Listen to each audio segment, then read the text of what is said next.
Avoid the echo chamber, because all you hear is just the same thing back again, over and over and over again.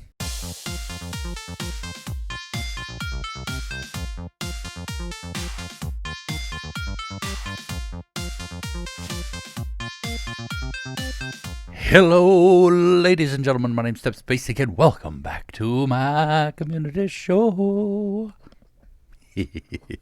Anyway, so announcements for today. I'm pretty sure I'm like 1 or 2 episodes away from finishing Black Mesa, which is cool. I'm excited about.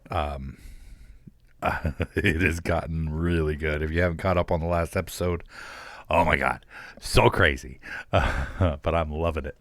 I picked up a new game, and I'm thinking that it's going to be like an in-depth thing, but I'm going to play it on my own. And I kind of want to address it because it's a Castlevania fandom sort of thing. It's called Bloodstained Ritual of the Night or something like that. Yeah, it's Castlevania style, and I like it, and I want to play it. I think it looks neat, I should say, and I want to play it. I haven't played it yet, but I'm going to get to it. But apart from that, I want to do kind of like an in-depth comparison on that, and Babbling Beards podcast episode on that with my buddy, and it's going to be cool. Apart from all that, is... Yeah, that's it for my announcements. So that leads us to our topic for the day. I thought I was done with the opinions videos, but then I remembered there is one thing that much like last topic where, I was talking about how everybody has to be right, otherwise they're wrong, has to agree with you, otherwise they're wrong, sort of thing. There is another aspect to that where, you can often have your ideas challenged on the internet and your opinions challenged on the internet regarding basically anything. But there's the other side of it, which is the echo chamber. And I know that sounds weird, unless you're like much into debate sort of thing. It's a concept where no matter what, everybody you surround yourself with absolutely agrees with you on everything. Therefore, it's the aspect of yes men and yes women who are just basically there reinforcing your opinion no matter what. And for most things, this is an all right situation to be in, but I feel like it's incredibly detrimental to growth.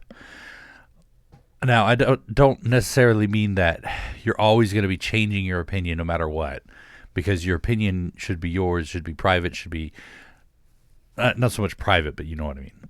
It's yours. Your opinion is yours, but that in no way means that your opinion cannot change. And change is not a bad thing necessarily, right?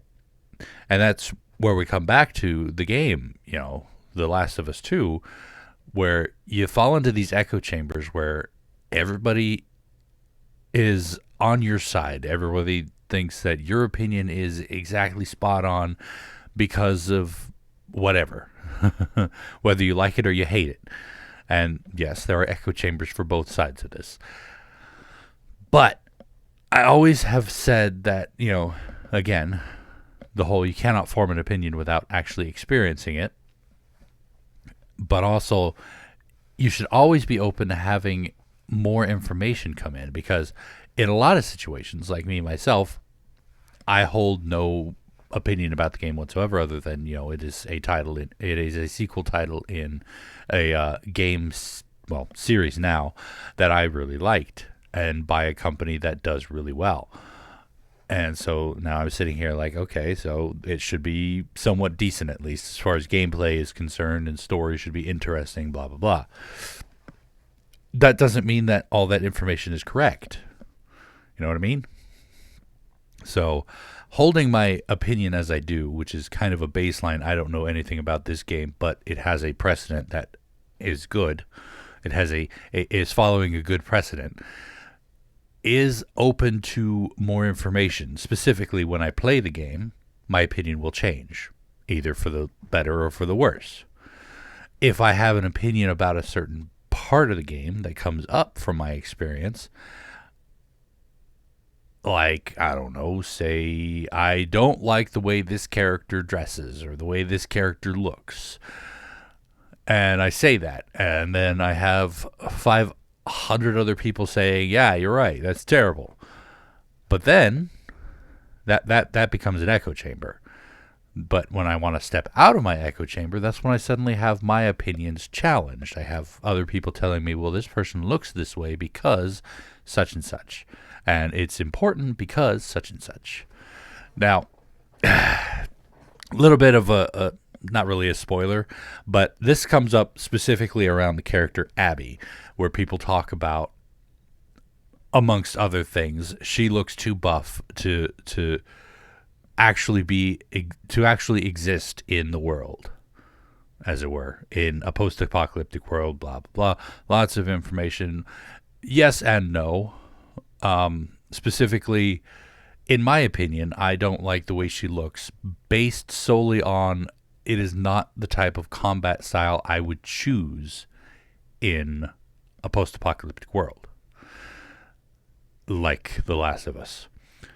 Now, specifically, I don't think it's unrealistic. I don't think that she couldn't achieve said body type. I just don't think it's a practical choice because, for those of you who don't know, muscles are slow. Strength is good, yes, strength is very good. But too much muscle and you can't reach. You can't move as fast. And in a world that exists with things like bloaters and clickers, fast-moving runners, and more often than not getting shot, you're going to want more speed behind it. So you don't want to be big and bulky. Now, contrasting her appearance with that of like Joel was lean. He was muscular, but he was lean. He was also a little bit broad, but that was a body type that he couldn't really avoid because bone structure and whatnot. But he wasn't like some beefcake from Gears of War, which, by the way, I detest the body types in Gears of War because, my God, those guys are just solid walls of meat. And it's like, really? And a lot of the monsters in Gears of War are fast moving. So it's like, yeah, I don't believe this is a good body type for this world. But of course, there's more to the lore of Gears of War that I don't know because, again, in experience, I played one or two of the games and experienced very little of it. Knowing what little I do about The Last of Us, I look at Abby's body type and I think it's a poor choice for an apocalypse like The Last of Us. Maybe if all of the monsters were slow and lumbering, then it would be a good choice. And if human enemies weren't a problem, then it would be a better choice. But of course, then that leads us back to what information am I missing as to why she looks the way she does? Has she been raised up to think that the only thing that's important is strength? And if so, it makes sense that she would build her body exactly as she would see it. Lore-wise, of course, I don't know, like choice-wise, I think it's a terrible idea for the game, but lore-wise, is this why she's chosen it? Chosen to beef herself out, to become a wall of meat, as it were. Now, of course, I have no problem with the body type. It's just in the context I don't like it because slow is not a good place to be in zombie apocalypse world. Especially, in this specific zombie apocalypse world where everything is faster than you.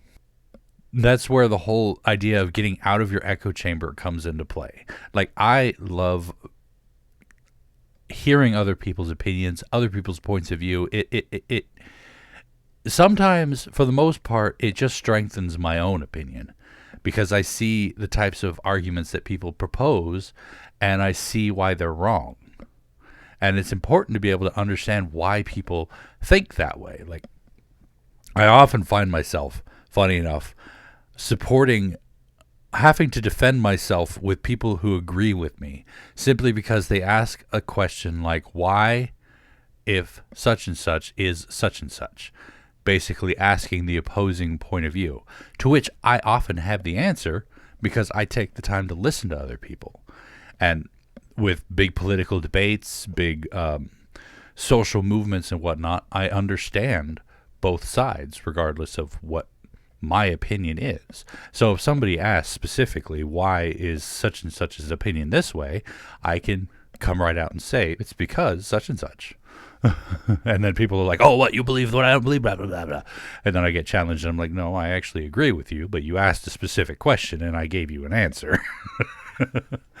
Yeah. It's a little bit of a headache, I'm not going to lie, but I'm an information type. I love information. I'm a nerd, if you can't tell. And that's what opinions are to me. They are information. They're a differing point of view. They're somebody else's ideas, and for better or worse, everyone's opinion is important. Their opinion is valid.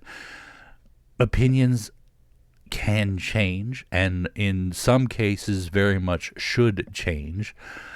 And like I always say, stating your opinion as a fact is wrong. And the unfortunate part is people often do that. And pointing out the fact that they're claiming it's their opinion when they're stating actual facts is not is something that some people need. You know what I mean? You see that far too much these days, is people who are afraid of information because they're afraid that they might be wrong. And it is okay to be wrong. It is okay to hold the wrong opinion, as long as you're open to change, open to growth. You know what I mean? Holding the Last of Us 2 to some standard just because you think you're supposed to, and everybody around you says that that is the standard you need to hold it to, is not a good way to live. Because you're denying yourself the experience. You're staying within an echo chamber that you may not agree with completely. But because everybody else around you is agreeing, you feel the need to echo that support. Because as soon as you voice dissent, like, hey, maybe the game isn't that bad, or hey, maybe it isn't as good as we think it is, you're afraid you're going to get ostracized and kicked out. And maybe you are. But information is important, and your opinion is your own. You're more than welcome to hold your opinions, and always seek more information. Do not limit yourself by just an echo chamber of people who agree with you. Seek out dissent and find out why people think a way they do. And to be perfectly honest, you do that, it's gonna be work. You may find yourself angry. You may find yourself emotional. You may find yourself feeling ways you never thought you would feel. But it's a good way to grow as a human being, as a person, to change your opinions or change your mind or just solidify your opinions because you understand now that they are wrong because this is the opinion they're holding. Or my opinion to me is more correct because everything that I've heard does not dissuade my opinion. Know what I mean? Avoid the echo chamber, because all you hear is just the same thing back again, over and over and over again. But anyway, sorry this is such a short episode. I didn't really have a whole lot to say about echo chambers because it's not really an overly complex idea. Some people are more comfortable in echo chambers, and me, myself, I feel like you should always reach beyond and find more information because there is a plethora of information out there. Finding out what fits you best is important as a person. But if you're more comfortable staying where you are, then, I'm not going to force you out of your little hole there. It's yours. It's your little niche. You should stay there and enjoy it. Put up a little wall painting, a little poster in the back, a little Assassin's Creed thing. But I got an appointment I got to get to, so that's going to be it for me for today. Thank you all so much for joining me for this episode of my community show. Hopefully you enjoyed it, and if you did, please go and poke that like button for me. If you'd like to see more from me, make sure to hit that subscribe button. And of course, as always, you are more than welcome to leave a comment down in the comment section down below, and I'll get back to you as soon as I can. And when I can, if I can, all that jazz. And tune in next time for another episode, another time. And until then, good night.